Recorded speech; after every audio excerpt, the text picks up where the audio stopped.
Brainstorm, bringing great minds and ideas together, exploring a wide variety of opportunities, achieving academic excellence, using the latest technology, government's impact, preparing for 21st century careers, parenting and health issues, topics shaping tomorrow.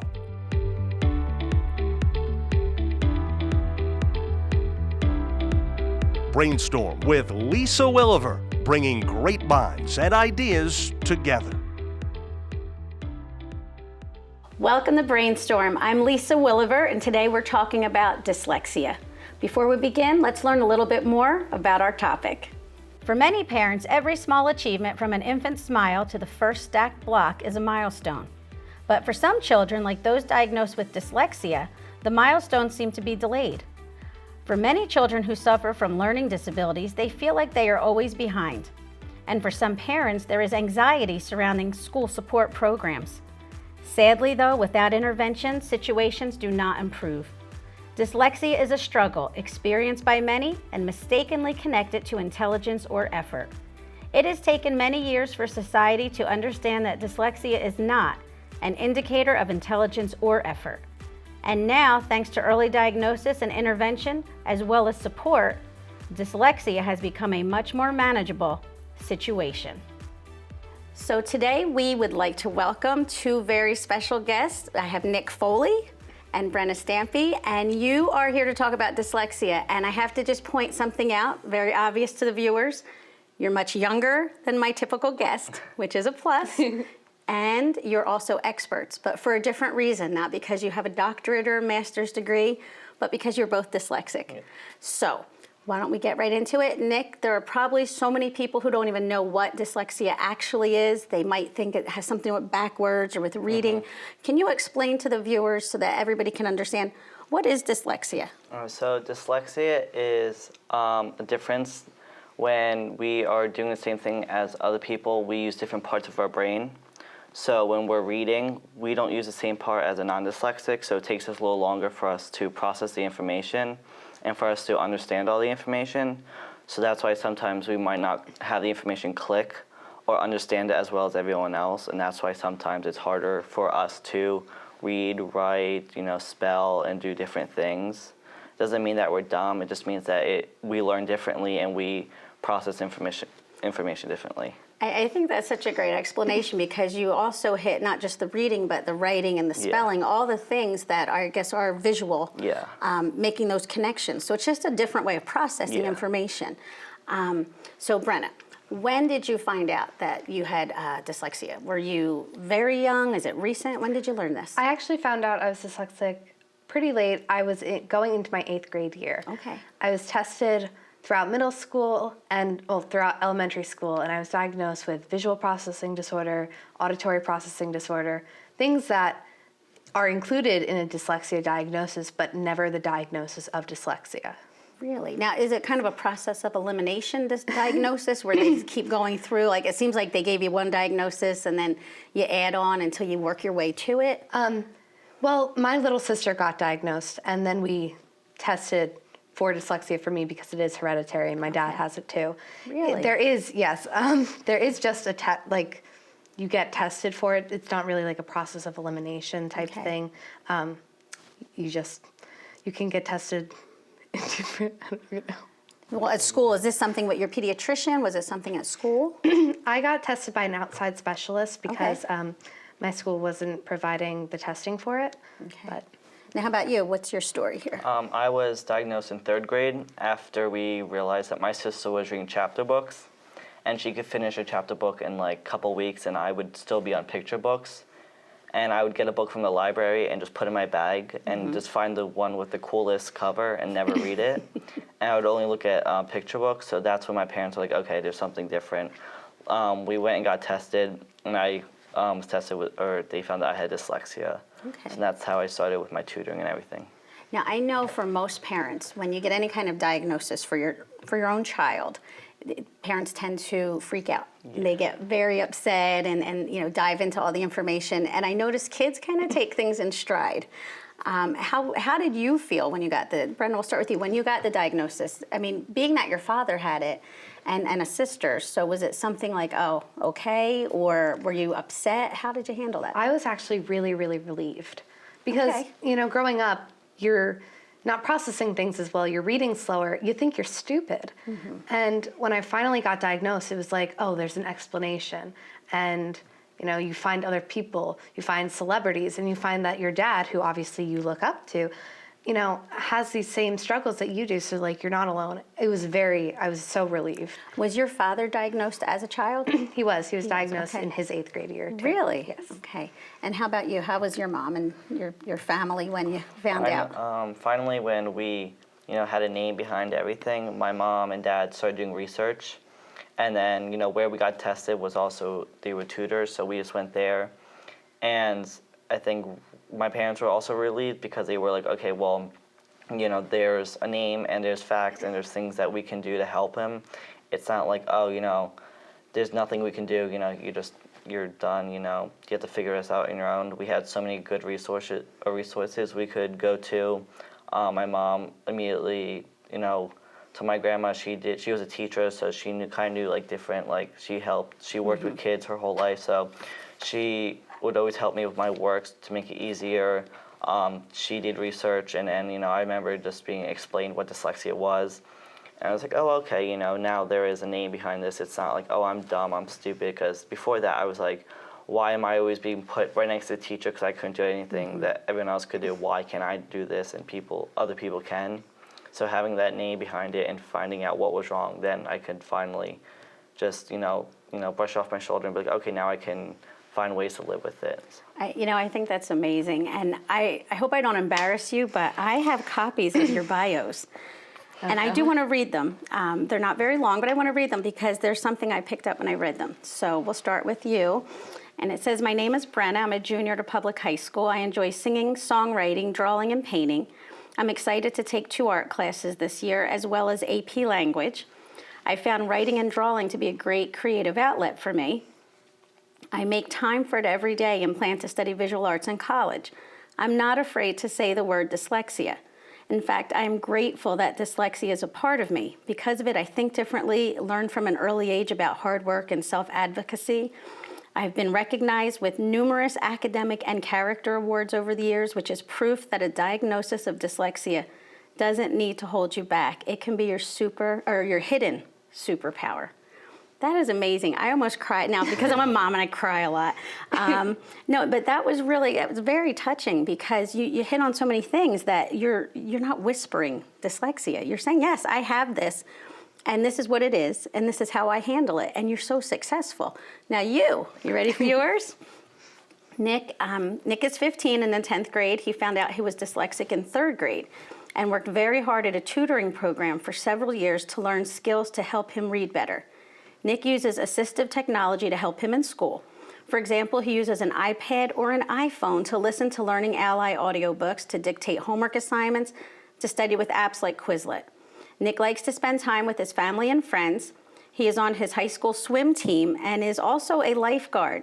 Nick is very excited about being a Yes Ambassador because he is able to help others to learn about their dyslexia and how to be a better self-advocate. If I didn't know anything about the dyslexia, everything in there sounds like every other high school kid, actually better than a lot of high school kids. I mean, you guys are really achievers. So you're proof that dyslexia doesn't hold you back. Yeah. It sounds like you just need to know you have it and then get the resources so that you can actually deal with it. Yes. So I noticed a couple things, Learning Ally. Why don't you tell me what Learning Ally is? Because I have viewers all over the country, and whether they have somebody that is in their family with dyslexia or somebody they haven't discovered yet has dyslexia, how you struggled before you had your diagnosis, this could be really helpful. So why don't you start? Tell us about Learning Ally. So Learning Ally is an online book. Real people read books, and they're like audiobooks, so it's for the blind and dyslexic. So they have over 80,000 different books, and I use it every day for books like in English. I'm reading Catcher in the Rye, and for the first time I'm actually reading 2 books at once. Really? Which never happens. So I use it every day. I used it last night and today to read Catcher in the Rye. It really helps with people who can't just sit there and open a book with white paper with black text, you can change the color, change the font, change the size, and you can ear read while eye reading. So you're actually reading it as you're listening to it. Yeah, you can read it too. And it's also, if the book has pictures in it, they can include the pictures. So it just gives you that extra way to have the information click, because I can read a plain book and not know anything about it. I can read it 10 times, I won't know anything about it, but using a Learning Ally, I know the characters, I know what's happening, and I love using it. It really helped me have a passion to read now, because now if I didn't have Learning Ally, I would be like, ew, reading, like I can't do that. Okay, remember I'm an author. So, All right, I'm trying not to take that personally, except you love my books, right? He's in one of my books. I was in the book, so. Yes, he's in one of the Nikki Fifth books. You'll have to read all of them to find out which one. Yeah. Now go ahead, keep going, because this is great. You now like reading. Yeah, I do actually like reading, and I'm actually reading 2 books, which just blows my mind.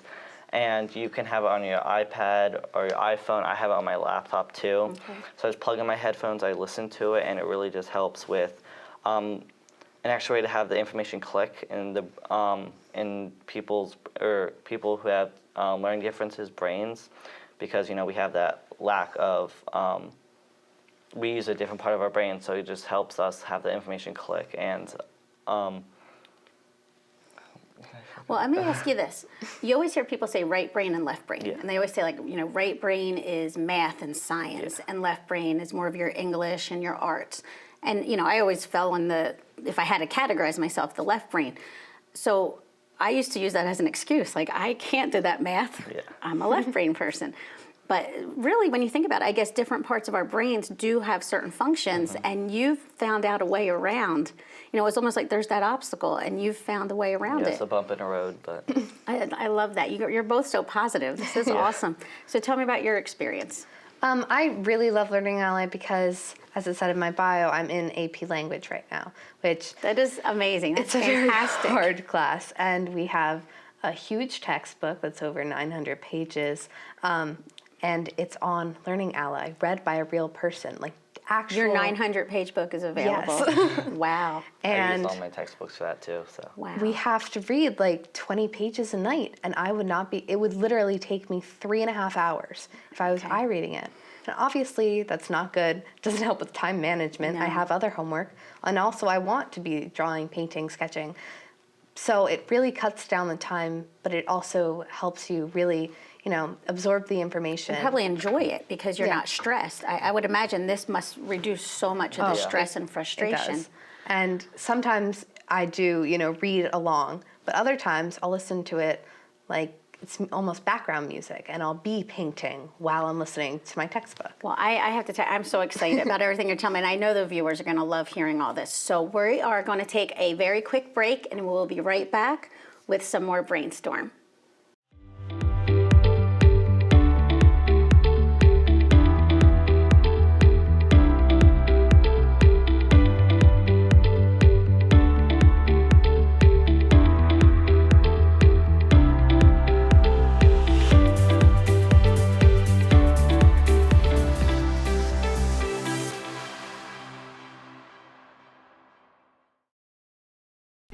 Everything starts out small.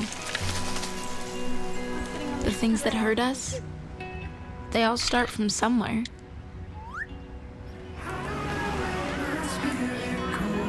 The words we say, the things we do, they can grow into something else. What was small and innocent can become big and sometimes scary.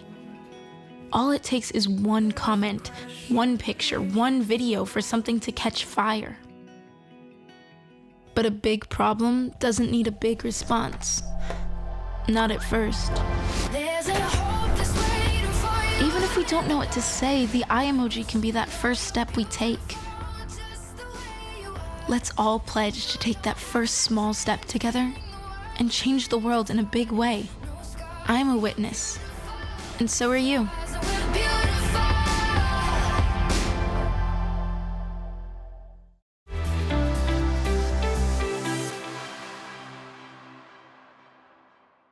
Welcome back to Brainstorm. Today we're talking about dyslexia. I'm Lisa Willever, and I'm joined by Nick Foley and Brenna Stampy.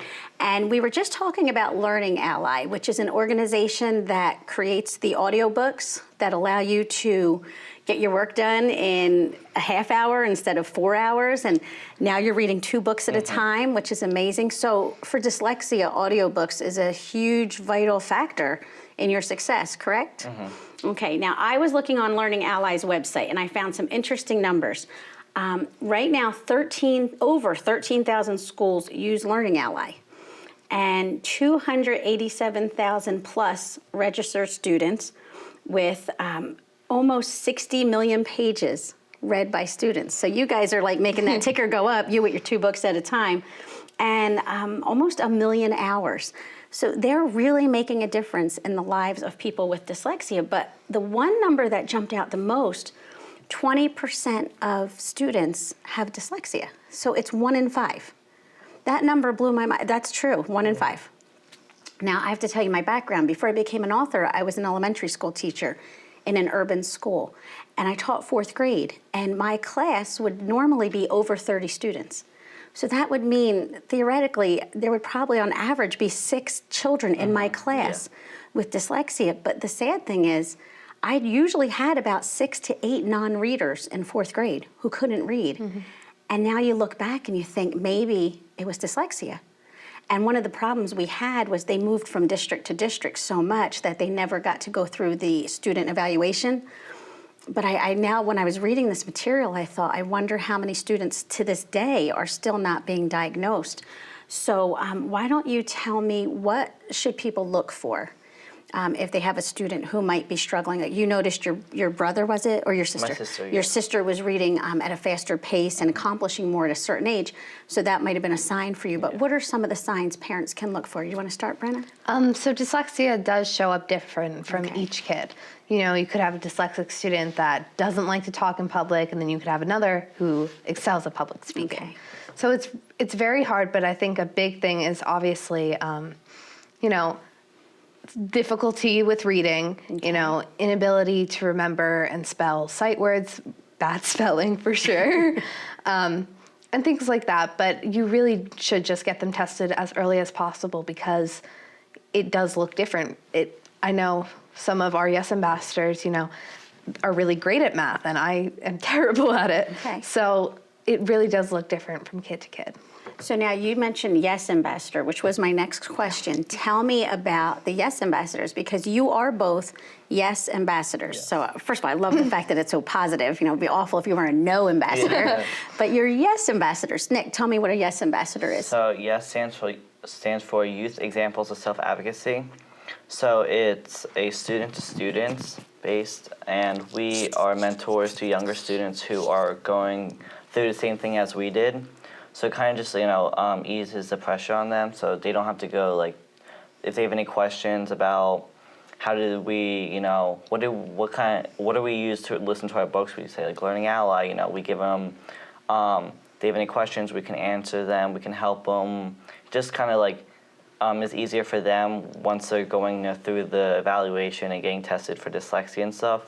They have that person that they can look up to. Is like, wow, they're dyslexic, but they're doing all these things. And I can't imagine how helpful it must be for somebody who's newly diagnosed and young to have people like yourselves who've handled it so beautifully and have really just made it a bump in the road that you found a way around, helping them.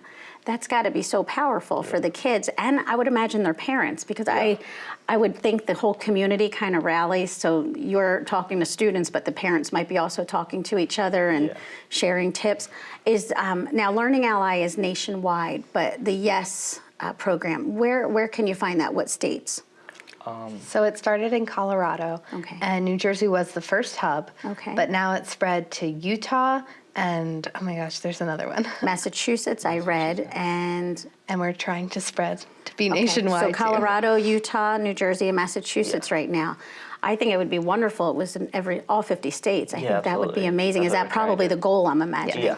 So maybe as ambassadors and sharing this with people in the country, you might be helping to make it spread even quicker. Yeah.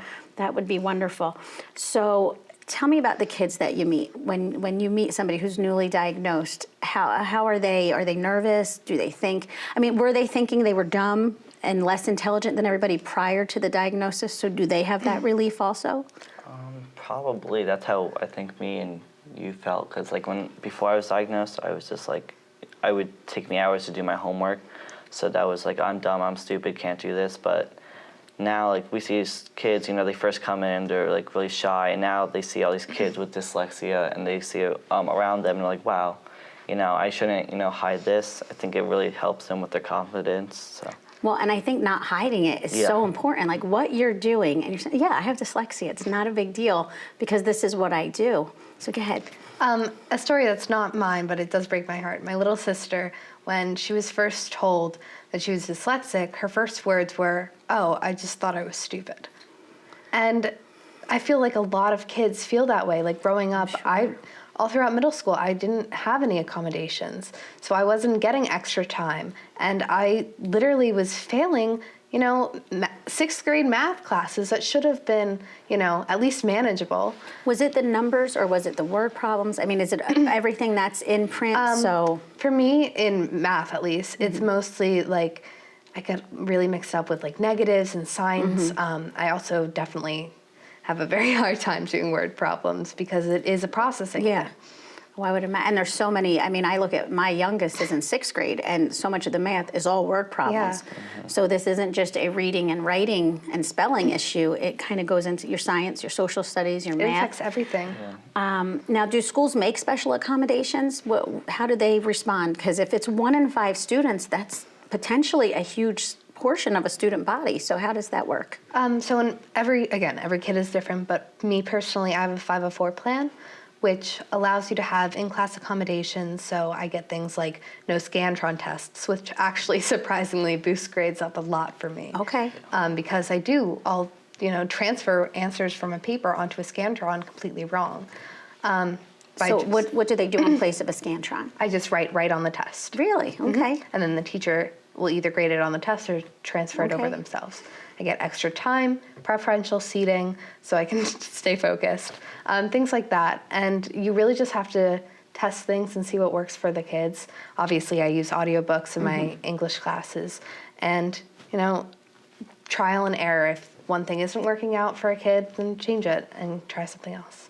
Now, how do you feel that the parents and the students together, when they come into, is there a place, like you said, it's a hub, where is it located?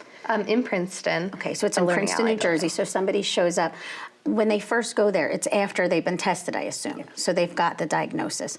But do you find that people are nervous about the testing? What is the screening like for dyslexia?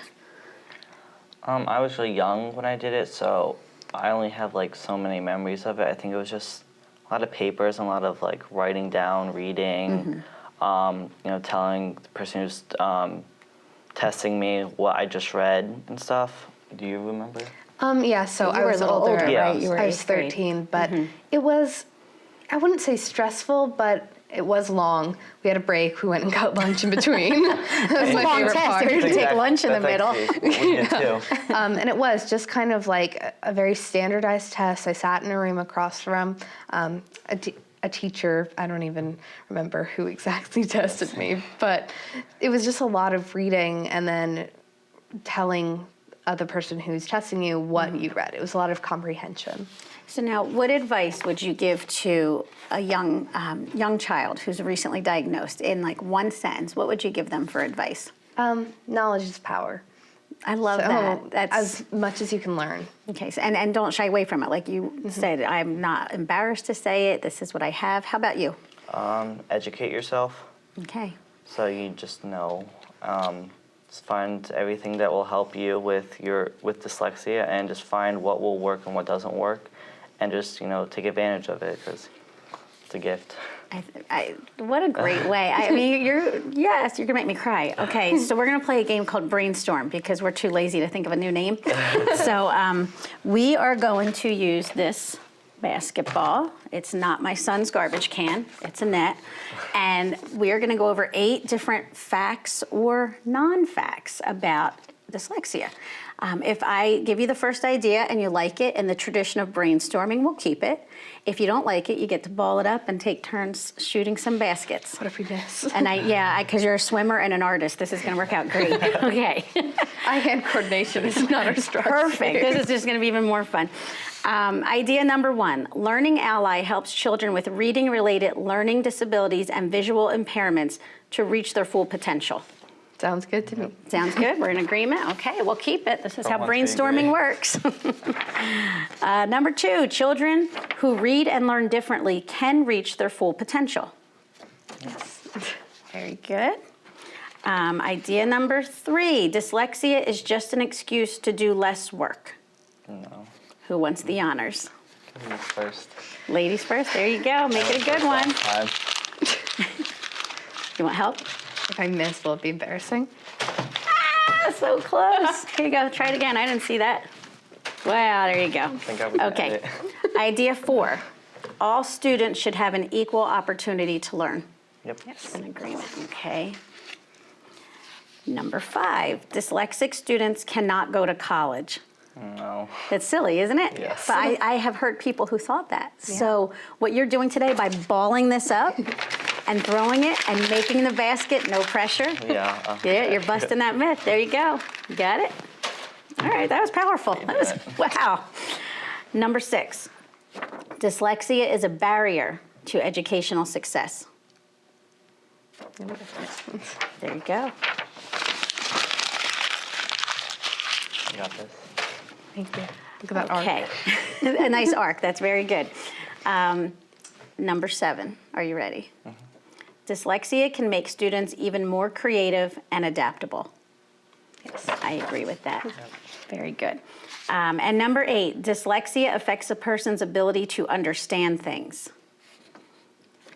No. Process, yes. Understand once you just work your way around it, right? So who are we up to? Yes. It's you. Me. It's all you. Okay. Got to make it in. It's a lot of pressure here. All right. So now, what I'd like to know, and I think my viewers want to know, what do you want to be when you grow up?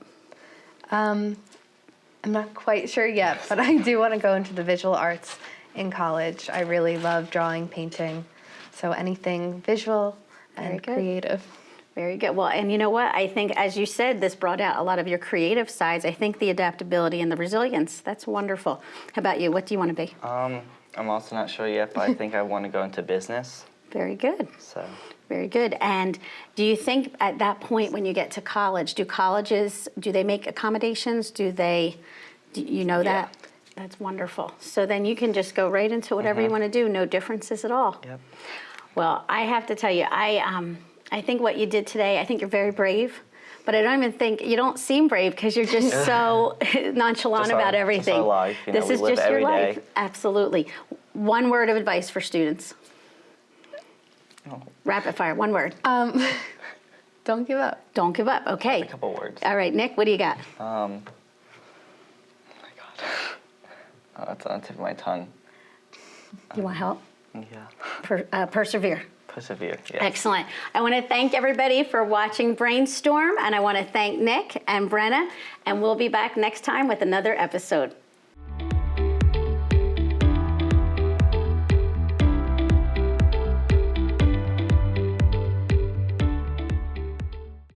Patriotism.